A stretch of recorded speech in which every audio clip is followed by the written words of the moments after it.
Okay, student, in today class, we will discuss our topic, the different kind of queue. Basically, firstly, we will discuss about the circular queue, then priority queue, then different kind of operation in a queue. The first topic is circular queue. Circular queue is what?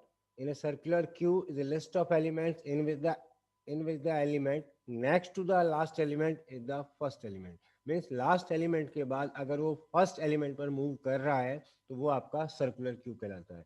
जैसे कि इस example के अंदर, इस example में आपको देखिए show किया हुआ है, यहाँ एग्जांपल में जो लास्ट एलिमेंट है आपका यहाँ पर क्यू के अंदर जे है, आपको आपने एलिमेंट इंसर्ट कराया तो वो यहाँ पर इसके बाद कोई स्पेस है ही नहीं, तो वो कहाँ पर मूव करेगा? बेसिकली आपके फर्स्ट प्लेस पर मूव करेगा। ठीक है, तो फ्रंट हो गया आपका बेसिकली 5, ये फ्रंट हुआ, और रियर इसके बाद यहाँ पर क्या मूव कर गया? आपका 1।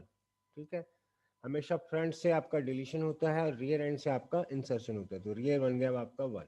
ठीक है, इसी में कल हमने दो कंडीशन डिस्कस करी थी, अंडरफ्लो कंडीशन और ओवरफ्लो कंडीशन। ठीक है, तो firstly what is underflow condition? Underflow condition क्या होती है? एनीबॉडी टेल मी, कोई भी बताएगा मुझे? एनीबॉडी, या मुझे पूछना पड़ेगा डायरेक्टली? अंकित कुमावत, यस सर। क्या होता है अंडरफ्लो कंडीशन? सर अपने पास क्यू के अंदर जगह नहीं हो, फिर भी अपन को किसी एलिमेंट को बाहर रिमूव करना पड़े तो बिल्कुल अंडरफ्लो कंडीशन। बिल्कुल। Mukesh Prajapat, Yes, sir. You have got 3 A's, so you will write 3. See, I've got 2.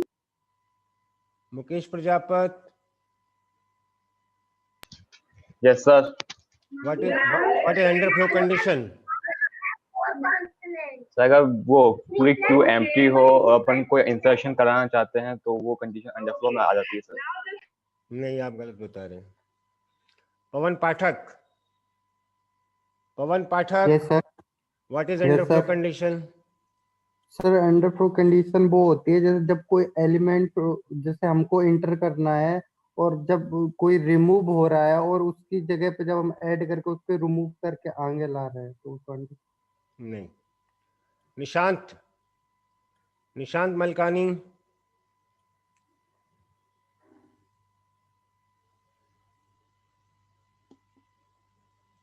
Nishant Malkani, आपके स्क्रीन पर सामने लिखा हुआ है अंडरफ्लो कंडीशन, फिर भी आप नहीं बता सकते? निशांत,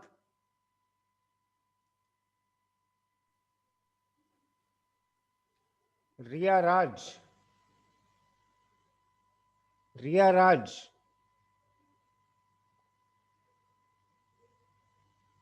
रिया,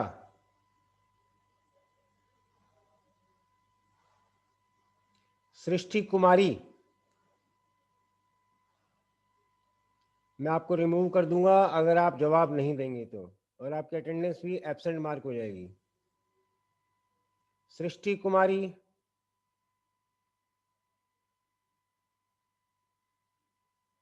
सृष्टि कुमारी, सत्यम वर्मा, यस क्या होता है अंडरफ्लो कंडीशन?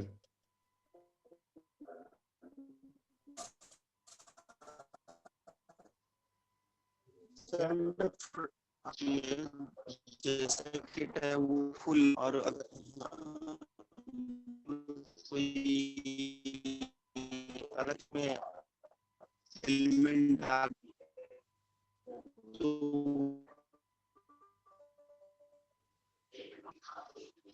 Flow condition. देखिए अंडरफ्लो कंडीशन क्या होती है?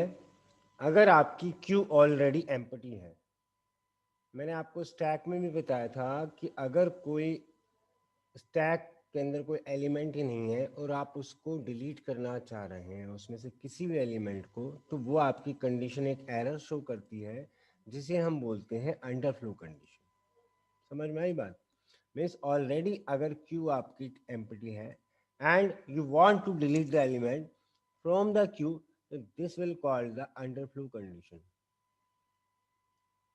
अगर आपकी क्यू एम्प्टी है तो वो आपकी कहलाएगी अंडरफ्लो कंडीशन।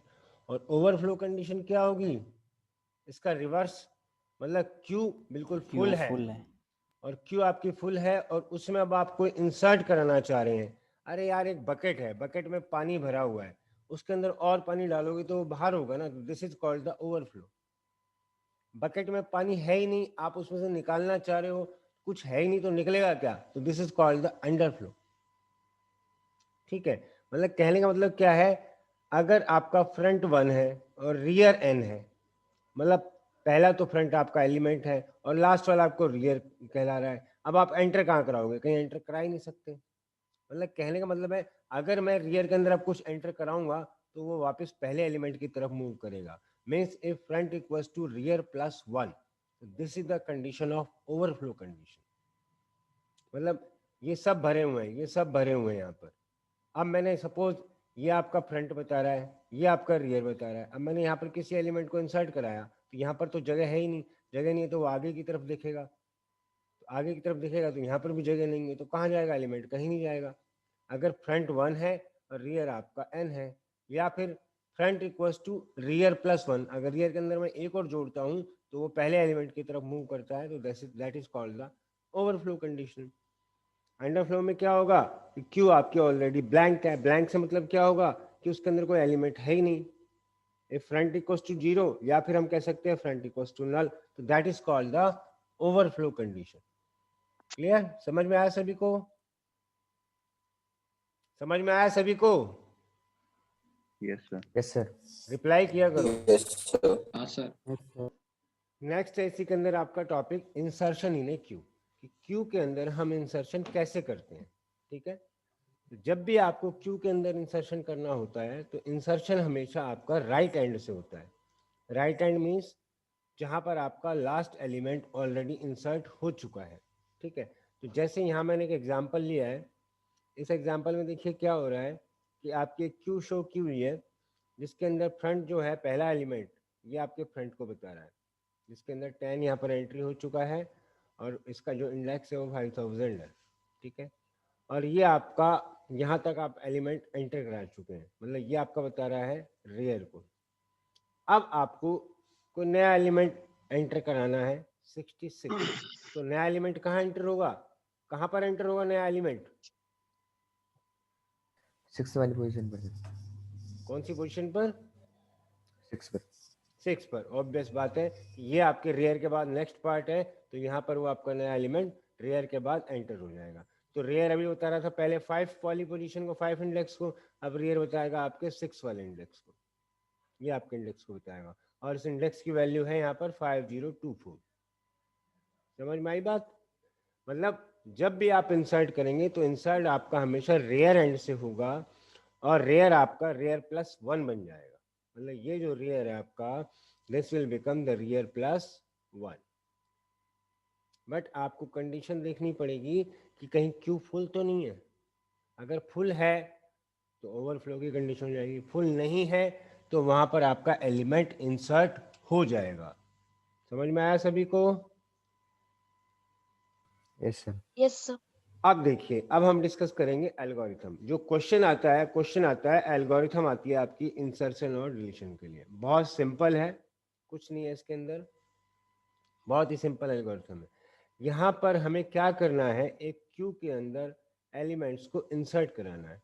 तो मैंने एक क्यू लिया जिसके अंदर मैं एलिमेंट को इंसर्ट करा रहा हूँ। ठीक है, इस ब्रैकेट के अंदर जो भी आपको समझ में आता है वो सब आप लिखते हैं।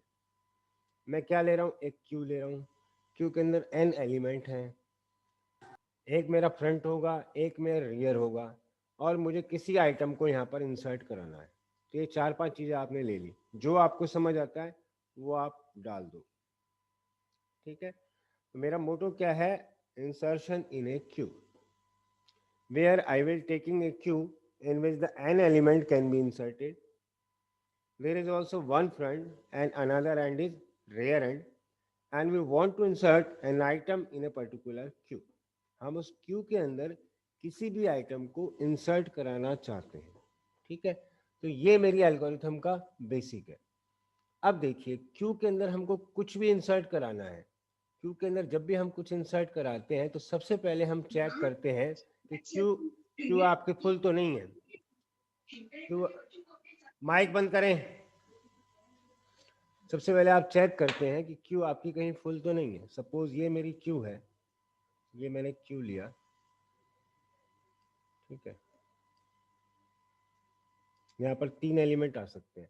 मान लो यहाँ पर भी कोई एलिमेंट ऑलरेडी है, यहाँ पर भी कोई एलिमेंट है, यहाँ पर भी कोई एलिमेंट है। ये मेरे फ्रंट को बता रहा है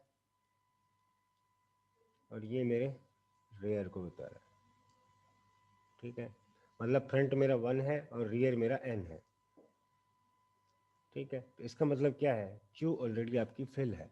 अगर फिल है तो उस केस में आपकी कंडीशन बनेगी आपकी ओवरफ्लो की। मीन्स जो फर्स्ट केस जो होगा आपका एल्गोरिथम के अंदर, if the Q already field, अगर आपकी क्यू ऑलरेडी भरी हुई है, ठीक है। अगर भरी हुई है इसका मतलब क्या होगा, फ्रंट इक्वल्स टू 1 है और रियर इक्वल्स टू n है। या फिर मैं कह सकता हूँ कि फ्रंट जो है वो इक्वल है रियर प्लस 1 के, जो कि आपकी ओवरफ्लो की कंडीशन है। Then the write overflow and exit, आप यहीं से एग्जिट हो जाएंगे। आपको नेक्स्ट स्टेप पर मूव करने की कोई नीड ही नहीं है, ठीक है। तो सबसे पहले जब भी हम इंसर्शन कराएंगे तो हम केस देखेंगे ओवरफ्लो का, ठीक है। अब ये तो हो गया ओवरफ्लो का केस, पहला केस हो गया आपका बेसिकली ओवरफ्लो का केस, जिसके अंदर आपने देख लिया कि क्यू जो है आपकी ऑलरेडी यहाँ पर फिल्ड है, ठीक है। सेकंड केस देखेंगे आप कि अगर क्यू के अंदर कहीं भी स्पेस है। अब उसके अंदर ही बहुत सारे केस हो सकते हैं। सपोज आपकी जो क्यू है इनिशियली, ये मेरी क्यू है और ये मेरी बिल्कुल ब्लैंक है। ब्लैंक का मतलब क्यू के अंदर कोई एलिमेंट है ही नहीं, तो फ्रंट आपका नल है एक तरह से। मीन्स अगर मैं इसके अंदर केस लेता हूँ, if Q initially empty, empty means front आपका कहीं इसमें शो नहीं करेगा, फ्रंट इक्वल्स टू नल, और you can say that front equals to 0 if front equals to null. अगर नल है और आप एक एलिमेंट यहाँ इंसर्ट करा दें, जैसे मैंने यहाँ पर इंसर्ट करा दिया ए को, तो क्या होगा, फ्रंट भी आपका यही बनेगा और रियर भी आपका यही बनेगा। Then set front equals to 1 and rear equals to 1, simple thing. ये एक केस हो गया। दूसरा केस मैंने लिया एल्स इफ। एल्स इफ का मतलब क्या है कि अगर मान लो मैं कोई एलिमेंट यहाँ पर इंसर्ट करा रहा हूँ, suppose we are inserting an element, ये मेरी एक क्यू है, ये मेरी एक क्यू है, यहाँ पर एक एलिमेंट है 6, यहाँ पर है आपका 7 और यहाँ पर है आपका 8, ठीक है। ये मेरा फ्रंट है और ये मेरा रियर है, ठीक है। अब इस कंडीशन में मुझे कोई एलिमेंट इंसर्ट कराना है, तो क्या होगा, अगर रेयर आपका nth एलिमेंट को शो कर रहा है और अब आपको एलिमेंट इंसर्ट कराना चाहते हैं, तो वो देखेगा कि पहले जगह पर स्पेस है या नहीं है। अगर है तो वो उसको यहाँ पर इंसर्ट करा देगा। तो 9 आपका यहाँ पर जो भी मतलब नेक्स्ट एलिमेंट होगा वो आपका यहाँ पर इंसर्ट हो जाएगा बेसिकली। तो नेक्स्ट एलिमेंट आपका फर्स्ट वाले पर हो जाएगा, तो रेयर आपका इसकी जगह अब रेयर आपका ये बन जाएगा। That means set the rear equals to 1, simple thing. हम सारे केस लेकर चलेंगे इसके अंदर। अदरवाइज क्या होगा, अदरवाइज हमेशा रियर एंड से एंटर होता है, then set rear equals to rear plus 1। ये आपके मेनली 2 केस रहेंगे इंसर्शन के अंदर, और कुछ नहीं है इसके अंदर एल्गोरिथम के अंदर। मतलब सबसे पहले मेरा जो काम है इंसर्शन करने के लिए मुझे रेयर की नई पोजीशन फाइंड आउट करनी है, the new position of rear and.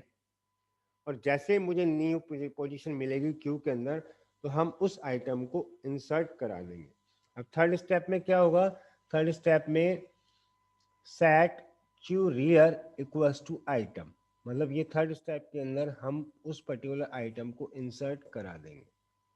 Q rear equals to item, that means the new item will be inserted on rear end।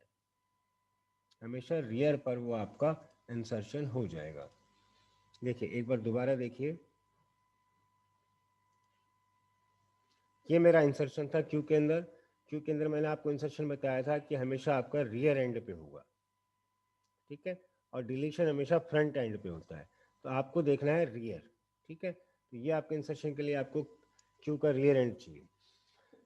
तो for any algorithm of queue, firstly we will write over here, यहाँ पर मुझे लिखना पड़ेगा, क्या लिखना पड़ेगा कि मैं क्यू के अंदर इंसर्शन कराना चाह रहा हूँ, कि मेरे एक एल्गोरिथम जिसका नाम है क्यू इंसर्ट, इसके अंदर डिफरेंट हम वेरिएबल्स लेते हैं जो जो हमने इस एल्गोरिथम के अंदर लिए हैं। जैसे मैंने क्यू लिए है जिसके अंदर n एलिमेंट है। सर ग्रीन स्क्रीन आ रही है। अभी भी यस सर।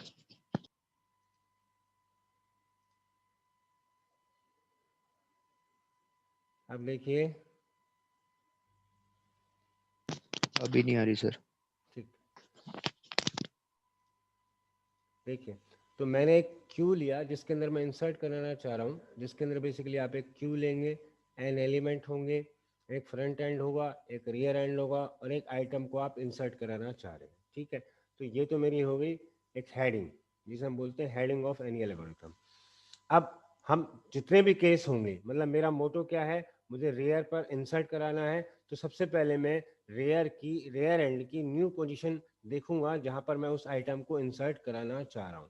तो सबसे पहले जब इंसर्शन कराते हैं तो हम ये देखते हैं कि उस क्यू के अंदर स्पेस है भी या नहीं है, ऑलरेडी कहीं क्यू ऑलरेडी भरी हुई तो नहीं है।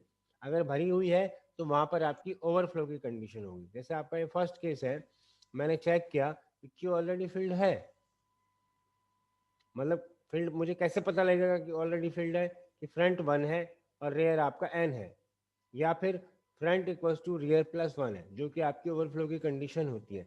तो उस केस में आप यहाँ पर लिखेंगे ओवरफ्लो और यहीं से आप एग्जिट हो जाएंगे। तो ये तो हुआ आपका पहला केस, ठीक है।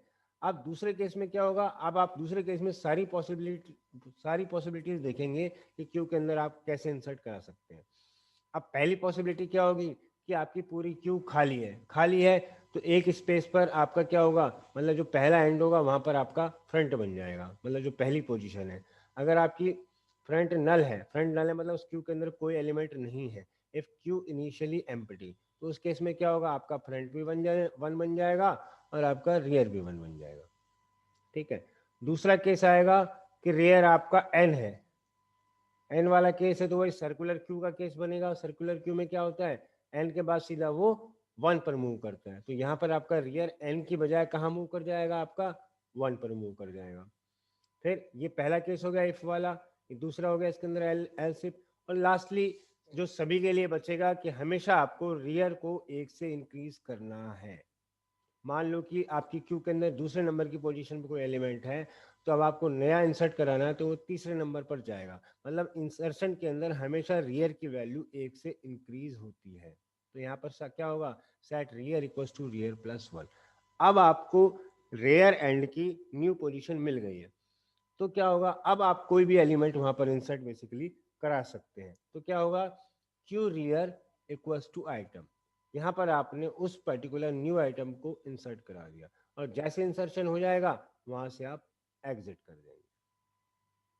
सिंपल सी बात। मतलब अगर हम देखें इस एल्गोरिथम के अंदर जो मेन स्टेप है आपका स्टेप नंबर 2 है। फर्स्ट वाले स्टेप में सिर्फ आप चेक कर रहे हैं कि क्यू आपकी ऑलरेडी भरी हुई तो नहीं है, ओवरफ्लो का केस तो नहीं हो रहा है, और दूसरे वाले केस में आप इंसर्ट करा रहे हैं, और तीसरे वाले के अंदर आपने जो रेयर एंड फाइंड आउट कर ली, वहां पर उस आइटम को आप बेसिकली भेज रहे हैं। मतलब जैसे ये मेरा क्यू है, यहाँ पर ऑलरेडी आपका ए रखा हुआ है, यहाँ पर आपका बी रखा हुआ है। अब आपको नया आइटम इंसर्ट कराना है, ये आपका रेयर एंड है। आप क्या करेंगे, रेयर को 1 से इंक्रीज कर देंगे। रेयर अभी 2 को बताया था, अब रेयर आपका 3 को बताएगा, और यहाँ पर आपका नया आइटम आ जाएगा सी बेसिकली। तो इस तरीके से क्यू के अंदर इंसर्शन होता है, और इंसर्शन आपका हमेशा रेयर एंड से होता है, सॉरी हाँ रेयर एंड से होता है। समझ में आया सभी को? कोई डाउट है इसमें किसी को? Anybody doubt students? No sir. Okay, अब हम देखेंगे डिलीशन इन ए क्यू। देखिए जैसे इंसर्शन होता है हमेशा रेयर एंड से, ऐसे ही आपका डिलीशन होता है हमेशा फ्रंट एंड से, ठीक है। जैसे ये एक आपको क्यू दी हुई है ऑलरेडी, यहाँ पर पहली पोजीशन पर आपका फ्रंट है और फोर्थ पोजीशन आपका रियर एंड है। अगर आपको इंसर्शन कराना होता तो नया एलिमेंट आपका यहाँ पर आता, बट आपको डिलीशन कराना है तो डिलीशन हमेशा फर्स्ट से होता है, जो भी आपका फ्रंट होता है, क्योंकि जो क्यू है आपकी फीफो बेस्ड होती है, फर्स्ट इन फर्स्ट आउट। तो यहाँ से क्या करेंगे, आप इसको डिलीट कराएंगे। जैसे ये एलिमेंट आपका डिलीट होगा तो फ्रंट आपका 2 बन जाएगा। समझ में आई बात? फ्रंट आपका ऑलरेडी यहाँ 1 है। When you had deleted an element, then your front will become front plus 1. तो ये 1 की जगह यहाँ कहाँ पर आ जाएगा, ये 2 पर हो जाएगा, front equals to front plus 1 बन जाएगा, ठीक है। तो ये हमारी एल्गोरिथम है डिलीशन के लिए। हमेशा हमें फ्रंट को चेक करना है डिलीशन के लिए, ठीक है। और जैसे ही कोई एलिमेंट डिलीट होगा तो फ्रंट आपका 1 से खिसक जाएगा, front equals to front plus 1 बन जाएगा। देखिए ये आपकी डिलीशन की एल्गोरिथम है। इसमें क्या हो रहा है, बेसिकली वही हमने क्यू लिया जैसा उसके अंदर लिया था, आप उससे कंपैरिजन भी कर सकते हैं।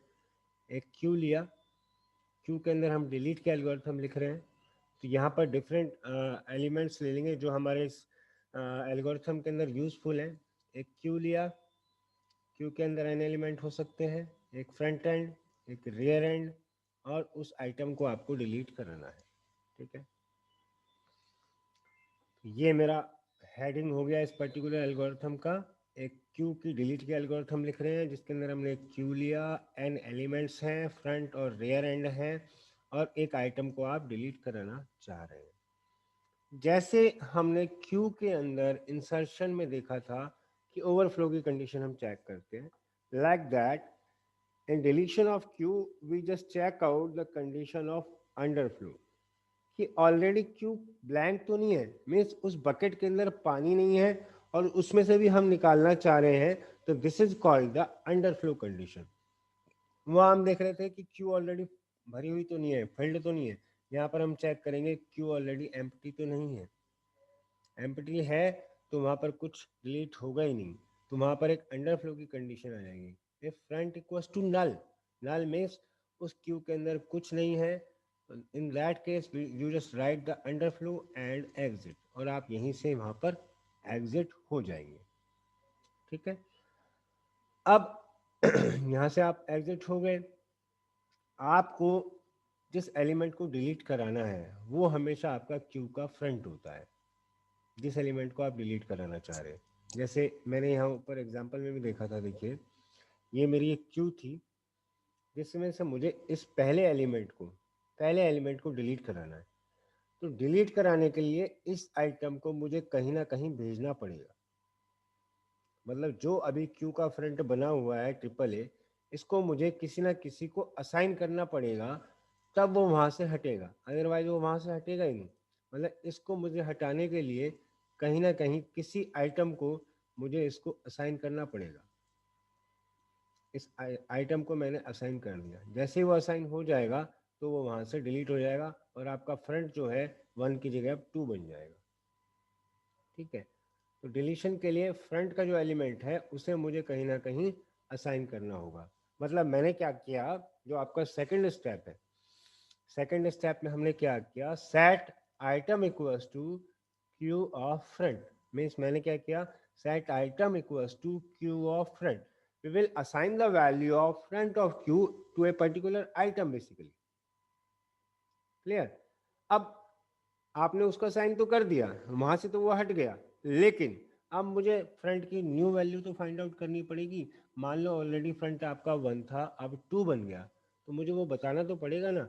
मीन्स नेक्स्ट स्टेप के अंदर we just find the new value of front, तो यहाँ पर हमें new value of front basically find out करनी होगी, ठीक है। तो यहाँ पर हम सर्च करेंगे new value of front basically. अब उसके अंदर भी आपको डिफरेंट केस लेने पड़ेंगे, एक यहाँ पर मैंने इफ केस लिया है, फिर एल्स इफ लिया है, फिर आपका लास्ट में एल्स केस लिया है। कैसे चेक करेंगे, first case, if front equals to rear, अगर फ्रंट और रियर आपका सेम है, जैसे मान लो ये मेरी क्यू है,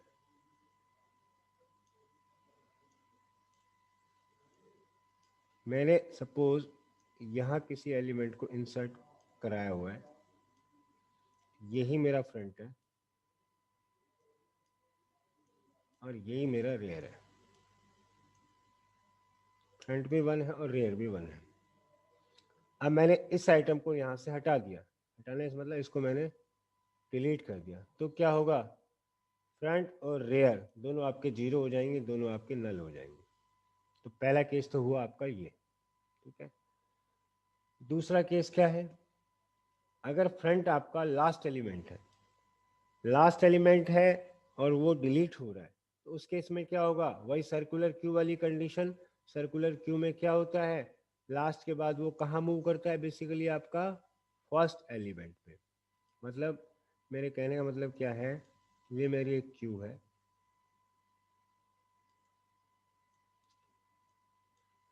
यहाँ पर आपका कोई एलिमेंट है बी और यहाँ पर आपका एलिमेंट सी। अभी ये आपका फ्रंट है और ये आपका रियर एंड है। सपोज मैंने इस एलिमेंट को यहाँ से डिलीट कर दिया, डिलीट होगा तो आपका फ्रंट कहाँ मूव करेगा, फ्रंट आपका यहाँ मूव कर जाएगा बेसिकली। नेक्स्ट एलिमेंट पे आपका फ्रंट मूव करेगा, तो उस केस में अगर आपका फ्रंट n है then set front equals to 1। तो ये केस हो गया आपका सर्कुलर क्यू वाला। एज पार्ट आपको पता ही है, हर केस के अंदर आपकी फ्रंट की वैल्यू हमेशा 1 से इंक्रीज हो रही है। That means every time you are setting the value front equals to front plus 1। Simple सी एल्गोरिथम है, 3 स्टेप की एल्गोरिथम है। फाइनली आपका 4th स्टेप एग्जिट हो जाएगा जब आपका ऑपरेशन वहां पर परफॉर्म हो जाएगा। I am repeating this algorithm. कोई भी आपको डिलीशन की एल्गोरिथम फाइंड आउट करनी है या लिखनी है, उसके लिए आपको क्यू का फ्रंट देखना होगा, क्योंकि क्यू जो है वो फीफो पर बेस्ड होती है, फर्स्ट इन फर्स्ट आउट। जो एलिमेंट सबसे पहले इंसर्ट हुआ है वो सबसे पहले डिलीट होगा, ठीक है। तो we just writing the algorithm of queue delete. तो यहाँ पर हम लिखेंगे क्यू डिलीट, और इसके अंदर जो भी हम एलिमेंट्स ले रहे हैं, जैसे क्यू ले रहे हैं, एन एलिमेंट्स ले रहे हैं, फ्रंट एंड होगा, रियर होगा, आइटम होगा, उन सबको हम यहाँ क्यू के अंदर लिख देंगे।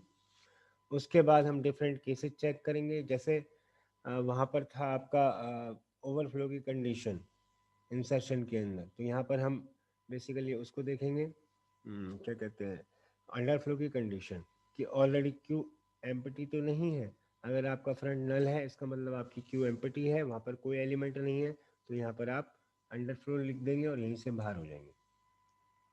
अगर अंडरफ्लो की कंडीशन नहीं है इसका मतलब आपको आइटम को डिलीट करना है, तो डिलीट करना है उसको वहाँ से हटाना पड़ेगा।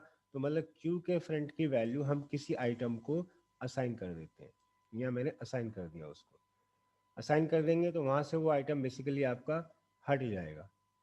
जैसे ही वहाँ से आइटम हटेगा तो अब आपको फ्रंट की न्यू वैल्यू फाइंड आउट करनी होगी। Means you are just finding the new value of the front, ठीक है। तो न्यू वैल्यू फाइंड आउट करने के लिए पहला केस जो होगा, if front equals to rear, front equals to rear means आपका फ्रंट भी वही है, रियर भी 1 है, रियर भी वही है, इसका मतलब आपका क्यू के अंदर एक ही एलिमेंट है। अगर एक ही एलिमेंट है तो वो डिलीट हो जाएगा, तो उस केस में क्या होगा, फ्रंट और रियर आपके दोनों नल बन जाएंगे, ठीक है। एल से पार्ट, ये इसका दूसरा पार्ट होगा। अगर आपका फ्रंट एन है, एन से मतलब लास्ट एलिमेंट को बता रहा है, तो वही सर्कुलर क्यू वाला केस बनेगा। फ्रंट आपका एन वाला हट जाएगा और उसके बाद फ्रंट आपका उससे नेक्स्ट यानी कि फ्रंट आपका 1 बन जाएगा।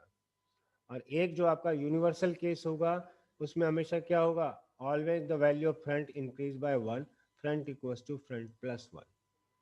तो this step third is the main step for deletion basically. और 4th स्टेप आपका आएगा ही आएगा, एग्जिट वाला।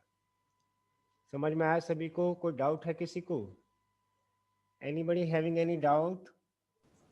No sir.